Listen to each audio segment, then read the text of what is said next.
बुल्ढाना जिले के साखली गांव में पानी की बड़ी समस्या सामने आई है। यहां लोगों को 25 से 26 दिन बाद ही नल से पानी मिल पा रहा है। गर्मी में हालत और बेकार हो गई है। ग्रामीणों ने कई बार ग्राम पंचायत को शिकायत दी, लेकिन कोई कार्रवाई नहीं हुई। इसके बाद गांव के लोगों का गुस्सा फूट पड़ा है। विजया कोलसे और अनिल कोलसे के नेतृत्व में बड़ी संख्या में लोग ग्राम पंचायत कार्यालय पहुंचे। यहां लोगों ने घड़ा मोर्चा निकाला और खाली घड़े लेकर विरोध किया। ग्रामीणों का कहना है कि उन्हें रोज पानी के लिए टैंकर पर निर्भर रहना पड़ता है। बच्चों और बुजुर्गों को सबसे ज्यादा परेशानी होती है। लोगों ने प्रशासन को चेतावनी दी है, अगर जल्द पानी की समस्या का हल नहीं हुआ तो आंदोलन को और तेज किया जाएगा। फिलहाल गांव में तनाव और नाराजगी का माहौल देखने को मिल रहा है।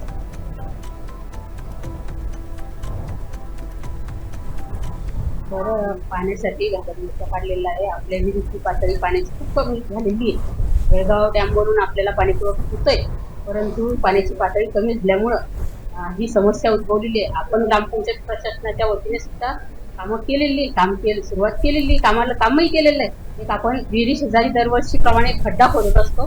ते पाणी झिरपलं की विहिरीची पाण्याची पातळी वाढते, परंतु त्या प्रमाणात आपल्याला अपयश आलं ते करताना, कारण ते पाण्याची पातळी तशा प्रमाणामध्ये वाढलेली नाही।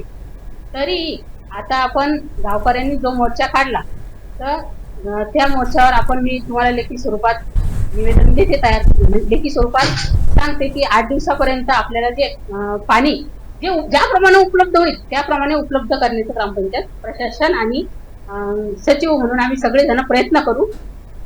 उन्हाचा तीव्र पारा आणि यातच भीषण पाण्याची समस्या। आणि आज आपण आहोत बुलढाणा जिल्ह्याच्या साखळी बुद्रुक येथे। अगदी बुलढाण्याच्या 5 ते 6 किलोमीटर अंतरावर हे गाव आहे। आणि या गावात आज चक्क गावकऱ्यांनी घागर मोर्चा हा काढला होता आणि पाण्यासाठी हा संघर्ष या ठिकाणी होताना आपल्याला दिसतोय। माझ्या सोबत काही गावकरी आहे, आपण त्यांच्यासोबत बोलण्याचा प्रयत्न करूया।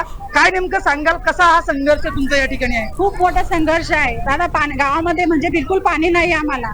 या ठिकाणी आज आमच्या साखळी गावामध्ये कोणत्याही प्रकारची विहीर नाही, बोरवेल नाही आणि कुठलेही काही नाही। जो आपल्या येळगाव धरणावर आमच्या पाणी पुरवठ्याची विहीर आहे, या ग्रामपंचायतचं म्हणणं आहे की पाणी कमी गळलंय, पाणी पातळी कमी झाली आहे। पण शासनाने या ठिकाणी जलजीवन मिशनची इतकी मोठी योजना दिलेली आहे, 2 वर्षापासून त्याचं काम चालू आहे, मग आजपर्यंत गावात पाणी आलं का बरं नाही, हे आमचा प्रश्न यांना विचारायचा। आपण बघितलं या गावामध्ये भीषण पाणी टंचाईचा सामना या संपूर्ण गावकऱ्यांना करताना आपल्याला दिसतोय। आणि नेमकं बघायचंय प्रशासन यावरती नेमकं कुठली ऍक्शन घेते आणि संपूर्ण बुलढाणा जिल्ह्यातच ही परिस्थिती निर्माण झाली आहे। नेमकं बघायचं आपल्याला सरकार यावरती प्रशासन नेमकं कुठल्या प्रकारची ऍक्शन आपल्याला घेते। एमके न्यूज साठी मी प्रशांत सपकाळ, बुलढाणा।